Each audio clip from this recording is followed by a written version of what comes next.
الله الرحمن الرحيم يا أيها الذين آمنوا اتقوا الله حق تقاته ولا تموتن إلا وأنتم مسلمون يا أيها الناس اتقوا ربكم الذي خلقكم من نفس واحدة وخلق منها زوجها وبث منهما رجالا كثيرا ونساء واتقوا الله الذي تساءلون به والأرحام إن الله كان عليكم رقيبا يا أيها الذين آمنوا اتقوا الله وقولوا قولا سديدا يصلح لكم أعمالكم ويغفر لكم ذنوبكم ومن يطع الله ورسوله فقد فاز فوزا عظيما فإن خير الحديث كتاب الله وخير الهدي هدي محمد صلى الله عليه وسلم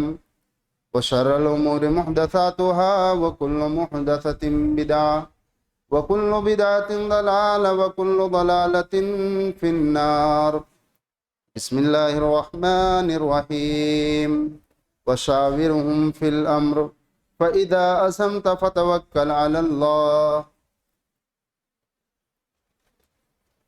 تمام قسم کی بڑائی، بزرگی، کبریائی، حمد و ثنا اس اللہ رب العالمین کے لیے لائق اور زیبا ہے جو تمام بنین و انسان کا خالق، مشفق، مربی اور پالنہار ہے۔ بعد ہو درود و سلام نازل ہو انبیاء کرام کی جماعت پر، خصوصاً آخری نبی محمد مصطفیٰ احمد مجتبیٰ صلی اللہ علیہ وسلم کی ذات مبارکہ پر۔ اللہم صلی علی محمد وعلی آل محمد کما صلیت علی ابراہیم وعلی آل ابراہیم انک حمید مجید۔ اللہم بارک علی محمد وعلی آل محمد کما بارکت علی ابراہیم وعلی آل ابراہیم انک حمید مجید۔ حاضرین جمعہ، خطبہ مسنونہ کے بعد سورہ آل عمران کی ایک آیت کا ٹکڑا آپ کے سامنے پیش کیا گیا ہے۔ اسی آیت کی روشنی میں کچھ باتیں آپ کے گوشے گزار کی جائیں گی۔ انسان کو اس کی زندگی کے اندر بیشتر ایسے مواقع آتے ہیں جب وہ تذبذب کا شکار ہوتا ہے کہ وہ اپنا کام کرے یا نہ کرے۔ اس کی عقل، اس کی فہم و فراست یہ طے نہیں کر پاتی ہے کہ ایسے حالات میں اسے کرنا کیا چاہیے۔ اسلام ایسی کشمکش کی حالت میں انسان کو یہ ہدایت دیتا ہے، یہ رہنمائی فرماتا ہے کہ جب انسان کی عقل از سر خود کام نہ کر سکے تو وہ اس کام کی انجام دہی سے رک جائے اور اہل خیر، ارباب نظر اور بہی خواہوں سے اس تعلق سے مشورہ کر لیا کرے، اور مشورے کے بعد، غور و فکر کے بعد جو رائے اس کے لیے بہتر ہو اسی رائے پر عمل کر لے۔ اسی کو اسلام کے اندر مشورہ یا مشاورت کہتے ہیں۔ انسان کی زندگی میں یہ مشورہ بڑی اہمیت کا حامل ہے۔ یہ انسان کو عروج و ترقی عطا کرتا ہے، انسان کے تمام معاملات کو آسان بنا دیتا ہے، نزول رحمت کا باعث بنتا ہے۔ مشورے کی بڑی اہمیت اور فضیلت ہے۔ اللہ رب العالمین نے قرآن کے اندر ایک سورہ نازل فرمائی جس کا نام ہی سورۃ الشورى ہے، اور اس کے علاوہ اللہ رب العالمین نے سورہ آل عمران آیت نمبر 159 کے اندر فرمایا وَشَاوِرْهُمْ فِي الْأَمْرِ، اے نبی پاک صلی اللہ علیہ وسلم آپ ان سے مشورہ کیجئے۔ کن سے؟ صحابہ کرام سے۔ فَإِذَا عَزَمْتَ فَتَوَكَّلْ عَلَى اللَّهِ، اور جب آپ کا پختہ ارادہ ہو جائے تو آپ اللہ پر بھروسہ کرتے ہوئے اس کام کو کر گزریے۔ اللہ رب العالمین نے پیارے حبیب صلی اللہ علیہ وسلم کو اس آیت کے اندر حکم دیا ہے کہ اپنے اصحاب سے مشورہ کریں۔ حالانکہ اللہ کے نبی صلی اللہ علیہ وسلم کی زندگی کے اندر ہر مواقع پر اللہ کے نبی صلی اللہ علیہ وسلم کی رہنمائی کرنے کے لیے اللہ رب العالمین نے